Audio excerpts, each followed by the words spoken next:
안녕하세요. 모션 그래픽 아티스트 피치파이입니다. 이번 시간에는 2D 레이어를 3D 레이어로 변환을 하고 Z 포지션을 이동을 해서 공간을 연출하는 방법에 대해서 알아보도록 하겠습니다. 네, 저는 3D라는 이름의 컴포지션을 열어두었고요. 보시는 것처럼 3개의 쉐이프 레이어가 들어 있습니다. 각각 레이어 한번 살펴보도록 할게요. 집이라는 레이어가 있고요. 나무가 있고 또 뒤에 있는 나무가 있고 이렇게 3개의 레이어로 이루어져 있는데 어떠한 공간감도 잘 보이진 않아요. 집이라는 레이어가 앞에 있기 때문에 얘가 앞에 있고 그 뒤에 나무가 있고 그 뒤에 약간 블루 계열의 나무가 있다. 그러니까 앞뒤의 개념이 없는 것은 아니지만 이들 사이의 거리감이라든지 그런 것은 알아보기 어려운 상태입니다. 왜냐하면 애프터 이펙트는 기본적으로 2D 소프트웨어이기 때문에 X, Y 좌표만 가지고 있고요. 앞뒤를 주관하는 Z 좌표, G 좌표는 가지고 있지 않기 때문인데요. 기본적인 2D 레이어를 3D 레이어 아이콘을 클릭을 해서 활성화시켜 준다면 Z 포지션을 가지게 되면서 앞뒤의 개념을 만들 수 있습니다. 3개의 레이어 모두 3D 레이어 아이콘을 활성화시켜서 3D 레이어로 만들었습니다. 일단 당장 프로젝트 패널은 필요 없기 때문에 클로즈 했고요. 3D 작업을 하실 때는 한 개의 뷰를 보는 것보다는 다양한 뷰를 보면서 작업하는 게 좋습니다. 특히 3D에 대한 작업의 경험이 적을수록 좀 더 다양한 뷰를 지속적으로 보는 게 더 좋아요. 왜냐하면 이제 그 공간감에 대한 인식이 아직 좀 미흡할 수 있어서 더욱더 그렇습니다. 컴포지션 패널 오른쪽 아래 끝에 보면은 기본적으로 뷰가 하나인데요. 뷰를 하나 추가해 보도록 하겠습니다. 2뷰로 작업을 하도록 할게요. 경우에 따라서 4뷰로 작업을 하셔도 좋겠습니다. 특히 듀얼 모니터를 사용하시는 분은 4뷰도 추천드립니다. 저는 일단 2뷰로 진행을 하도록 할게요. 뷰가 2개가 됐습니다. 왼쪽에 보면은 내가 어떤 뷰를 보고 있나가 확인이 되는데요. 커스텀 뷰 1이 있고요. 오른쪽은 액티브 카메라 가로치고 디폴트인데 기본형 카메라이면서 활성 카메라는 바로 내 카메라를 뜻합니다. 그래서 내가 작업을 하고 나서 렌더링을 해서 동영상으로 만들면 이 커스텀 뷰는 렌더링을 아예 할 수가 없고요. 지금 보시는 것처럼 액티브 카메라, 활성 카메라만 렌더링이 가능합니다. 그러니까 얘가 내 카메라고요. 커스텀 뷰는 일종의 CCTV 같은 거라고 보시면 되겠어요. 그러니까 어떤 장면을 그냥 비춰주는 내 카메라는 아니고요. 네, 그래서 도움을 줄 수 있는 그런 뷰라고 보시면 되겠습니다. 스페이스바를 누르고 화면을 좀 더 중앙으로 가지고 오고요.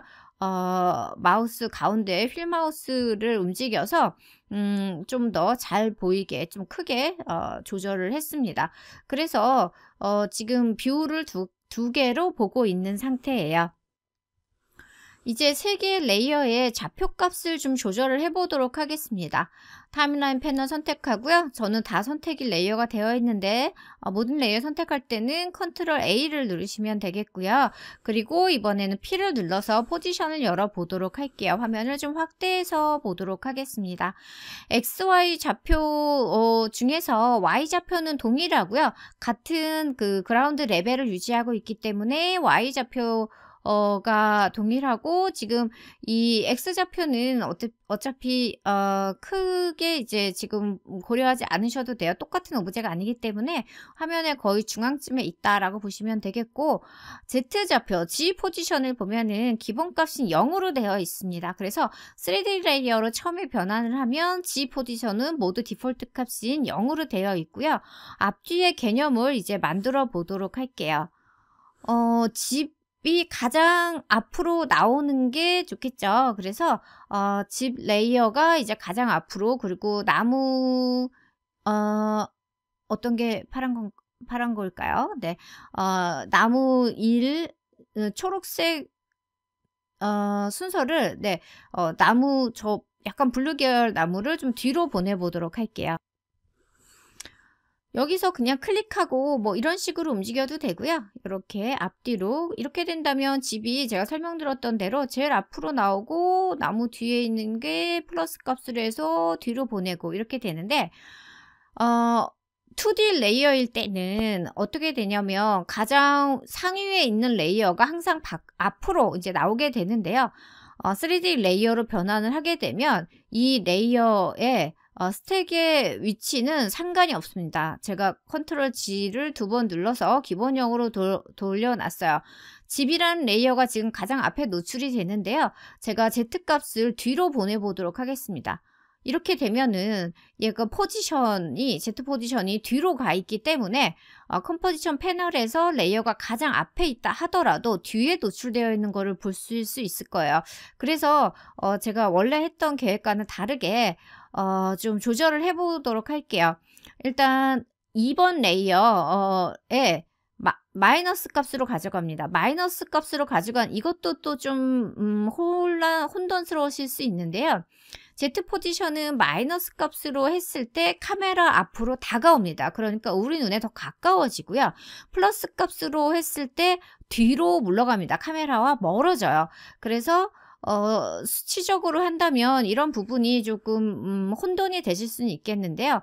좌표값이 지정이 되어 있는 거기 때문에 그냥 꼭 좌표를 꼭 외울 필요는 없으니까 보면서 이제 작업을 하시면 되겠습니다. 2번 레이어 좌표 마이너스 500으로 해서 공간감을 조금 더 이렇게 주도록 하고요. 그 다음에 아래 3번 레이어인 나무 일은 플러스 500으로 해볼게요. 그러면 집이 중간에 되겠죠. 원래는 집이 제일 앞에 있었는데 집을 나무 사이에 위치시키게 되었습니다. 좀 더 화면을 다양한 뷰로 보고 싶다 하실 때는 카메라를 이용하실 수 있고요. 단축키 1, 2, 3을 이용하시든지 이 툴바에 있는 아이콘을 이용하실 수 있습니다. 제일 카메라 툴에서 제일 왼쪽에 있는 올빗 어라운드 커서는 카메라를 올빗할 수 있고요. 그러니까 회전이라고 표현하면 조금 더 이해하기 쉽겠죠.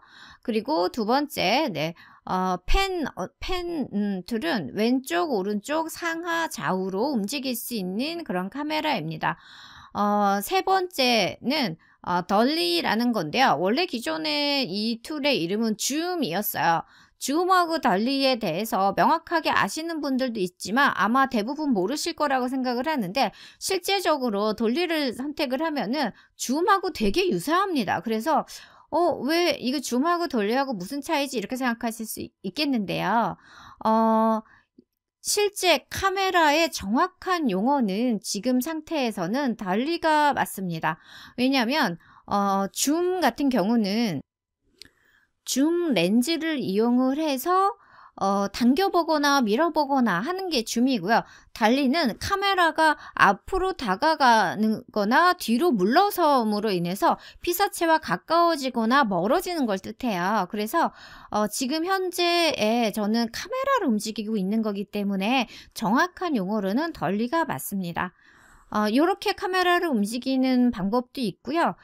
키보드에서 Alt를 누른 상태에서 왼쪽 마우스 버튼을 누르면은 달리가 가능하고요. 가운데 마우스 버튼을 누르면은 오른쪽 마우스 버튼을 누르면 이렇게 달리가 가능합니다. 네, 달리가 가능하고요. 제가 아까 용어를 좀 틀렸군요. Alt 누르고 왼쪽 마우스 하면 올빗이 가능합니다. 제가 지금 휠 마우스를 사용하고 있는데 두 번째 마우스 버튼에 뭔가 매핑을 해놔가지고 저는 지금 트랙은 안 되는 상태인데요. 가운데 버튼을 누르시면은 원래 트랙이 돼야 되는데 저는 지금 되지 않고 있습니다.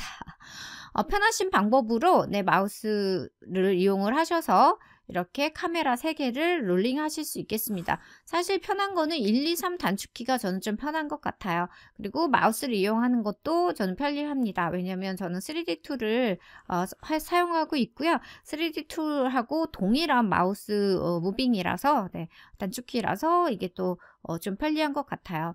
카메라에 대한 설명 잠시 드렸고요. 다시 원뷰로 돌아오고요. 내가 액티브 카메라를 보고 있는지 확인을 하고 V를 눌러서 셀렉션 툴로 돌아오도록 하겠습니다. 앞서 커스텀 뷰 카메라에서 여러 가지 카메라 뷰를 좀 봤는데요.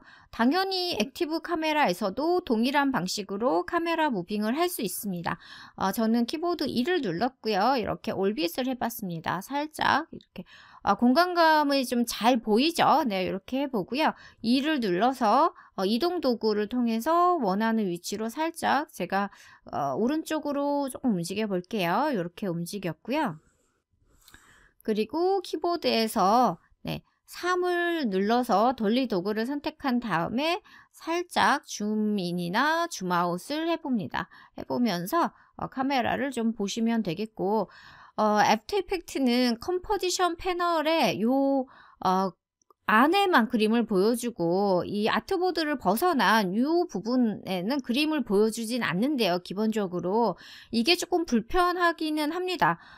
그래서 새로운 기능이 이제 생성이 됐는데, 드래프트 3D 아이콘을 클릭한 다음에 드래프트 3D 아이콘을 클릭하면은 지금 비활성화 되어 있는 3D 그라운드 플레인이라든지 익스텐드 뷰어 아이콘도 같이 활성화가 되는데요. 이 상태에서 익스텐디드 뷰어를 클릭하게 되면은 살짝 틴트된 상태로 이 외곽에 있는 오브젝트들도 다 보여줍니다. 만약에 3D 그라운드 플레인을 클릭하면은 이 바닥면도 좀 보여주면서 조금 더 3D 환경에서 내 오브제들이 어디에 위치되어 있는지 명확하게 보실 수 있습니다. 드래프트 3D는 이런 활동을 할 때 뭐 카메라를 잡는다든지 이럴 때 켜시면 좋은데, 단점은 보시는 것처럼 이미지 화질이 좀 저하가 됩니다. 대신 뭐 프리뷰도 빠르고요. 또 드래프트 3D를 켜지 않았을 때에 볼 수 없는 이런 뷰도 제공하기 때문에 적절하게 사용하시면 작업의 효율을 높일 수 있습니다. 네, 저는 드래프트 3D는 비활성화 하도록 하고요. 그리고 이제 카메라를 만들어 볼 건데요. 홈을 눌러서 일단 0초 지점으로 돌아오도록 할 겁니다. 카메라를 만드는 방법은 두 가지가 있어요. 레이어 메뉴에서 뉴에서 새로운 카메라를 만드는 방법. 이게 가장 기본적인 방법이고요. 근데 지금 뭐 카메라 툴을 이용을 해서 뷰를 좀 이미 만진 상태잖아요. 근데 이 뷰가 나는 마음에 든다 할 때에 새로운 카메라를 만드시려면 뷰 메뉴에서 크리에이트 카메라 from 3D 뷰. 그러니까 지금 뷰를 담고 있는 카메라를 만들겠다라는 겁니다. 이거를 활용하실 수 있습니다. 이거를 클릭을 했고요. 더블 클릭해서 카메라 세팅을 열어서 필요하다면 설정을 좀 바꿔 주실 수 있겠습니다. 기본 카메라는 50mm이고요. 저는 35mm를 가장 좀 선호하는 편입니다. 카메라에 대한 디테일한 내용은 교재를 통해서 좀 학습을 하시고요. 디테일한 설명은 여기서는 좀 스킵하도록 하겠습니다. 제가 기본 디폴트 값인 50mm로 두도록 할게요. 그리고 OK 하겠습니다. 카메라를 꼭 바꾸실 필요는 없어요. 기본형을 보여드리기 위해서 바꾼 거고요. 교재에서는 바꾸지 않고 그대로 진행을 했다는 거 알아주시면 좋겠습니다. 요번 강좌도 조금 호흡이 길어져서요. 좀 더 설명드릴 부분이 있기 때문에 여기서 좀 끊어가도록 하겠습니다. 이번 강좌는 여기서 마무리하도록 하고, 이어서 카메라에 대한 설명을 조금 더 드리고요. 조명까지 만들어 보는 것을 진행해 보도록 하겠습니다. 여러분 수고하셨습니다.